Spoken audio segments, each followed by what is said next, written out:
In this video, we will be discussing measures of dispersion.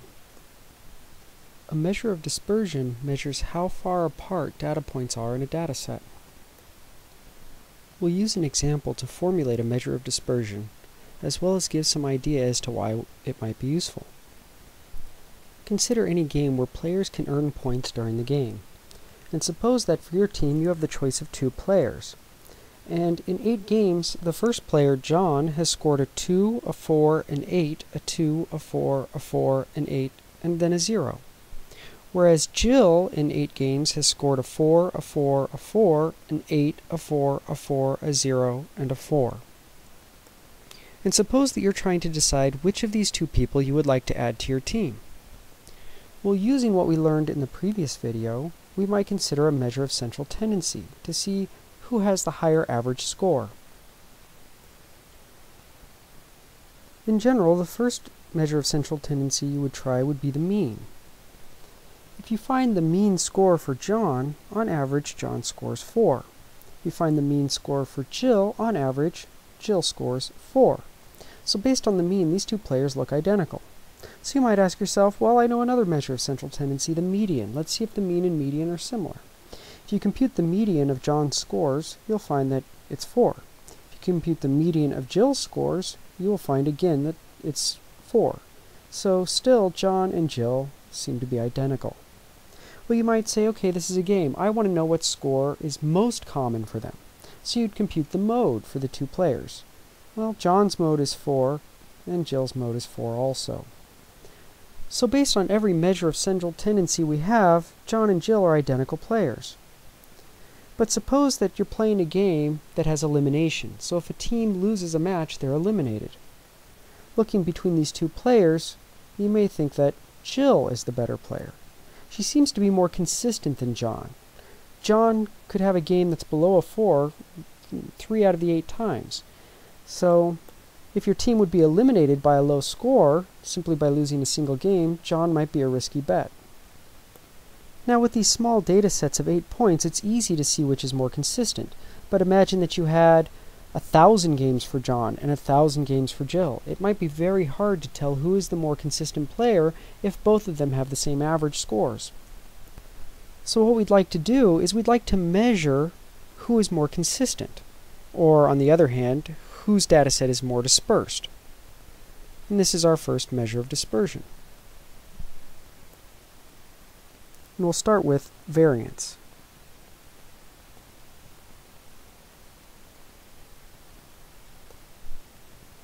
Let's start by looking at Jill's scores. Her mean score is a 4. So what we'd like to do is have some measure that describes how her individual scores vary from her average of 4. So the first thing we might do is find out how much each score deviates from the mean. So we can compute all the deviations of Jill's scores. And here's how we could do that. We would take her first score and subtract off the mean for a deviation of 0. Then we could take her second score, subtract off the mean. It deviates from the average by 0. Her third score, subtract off the mean. Again, we have a deviation of 0. Her fourth score, subtract off the mean. Now we have a deviation of positive 4. Her fourth score is 4 greater than the average. Her fifth score, subtract off the mean, no deviation. Her sixth score, subtract off the mean, again no deviation. Her seventh score, subtract off the mean, we have a deviation of negative 4.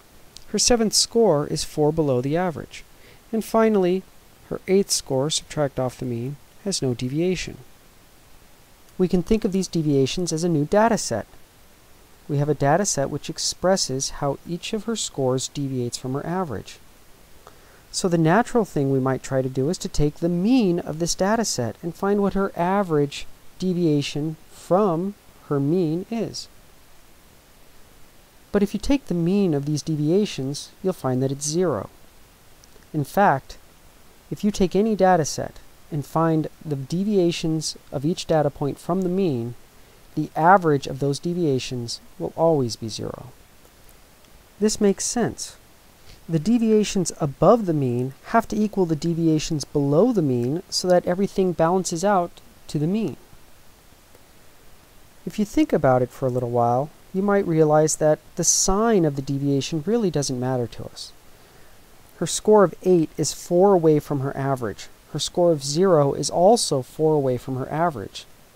So really, it would be nice if we just had the absolute values of these deviations, and then we took those averages.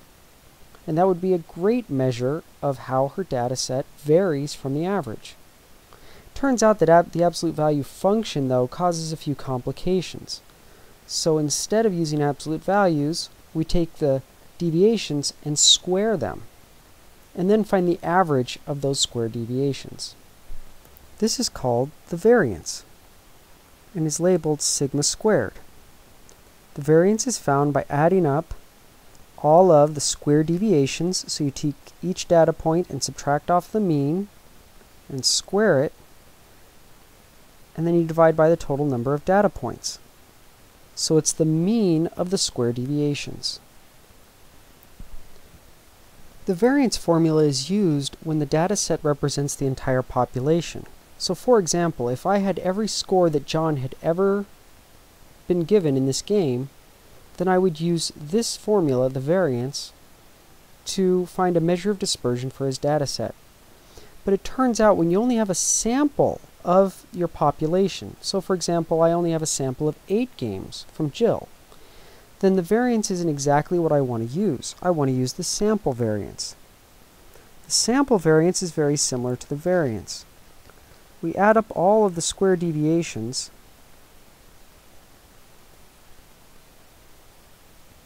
but instead of dividing by n, we divide by n minus 1. The technical reasons for dividing by n minus 1 instead of n are beyond the scope of this course, but intuitively we can see why we would want to divide by a number smaller than n. If you only have a sample of a population, you probably have not seen the true range of values that the population dataset takes, because you only have a sample of that dataset. So you'll underestimate the variance if you divide by n. Turns out that dividing by n minus 1 gives us the best estimate we can have for an approximation of the true variance. Let's use the sample variance formula to find the sample variance for Jill's scores. The sample variance for Jill is found by adding up all of the square deviations. So we have 0 plus 0 plus 0 plus 16 plus 0 plus 0 plus 16 plus 0, and dividing by n minus 1, which in this case is 7. And you'll see that that's approximately 4.57. Here are John's scores again, and recall that his mean was 4. Pause the video and see if you can compute the sample variance for John's dataset. Hopefully you found that s squared is approximately equal to 7.14. So Jill's dataset has a variance of 4.57 and John's dataset has a variance of 7.14. So Jill's scores are more consistent than John's. Now look at the size of these numbers. John's variance is 7.14. Yet none of his scores deviate by more than 4 from his average. So what does this 7.14 mean? Well, recall that if we just took the mean of the deviations, it always equaled 0. And we didn't want to use the absolute value function. So what we did was we squared all of the deviations. Now this made them all positive, but it exaggerated their values. To correct for this, we can take the square root of the variance, and this is called the standard deviation. If your data set represents the entire population, then the standard deviation sigma is equal to the square root of sigma squared. If your data set only represents a sample of the data set, then your sample standard deviation is s, equal to the square root of s squared. So for our example, Jill's standard deviation is approximately 2.14, and John's standard deviation is approximately 2.67. Your textbook contains alternate methods for finding the variance and sample variance. These alternate methods can be useful when using a spreadsheet to compute the variance or sample variance of a dataset. In practice, many statisticians only use the sample variance. For one reason, they generally only ever have samples of the entire population's dataset. Another reason is that if you have a large dataset, the difference between dividing by n and dividing by n minus 1 is generally negligible. At this point, I'd like to remind you that these videos should not be used as a substitution for reading the textbook.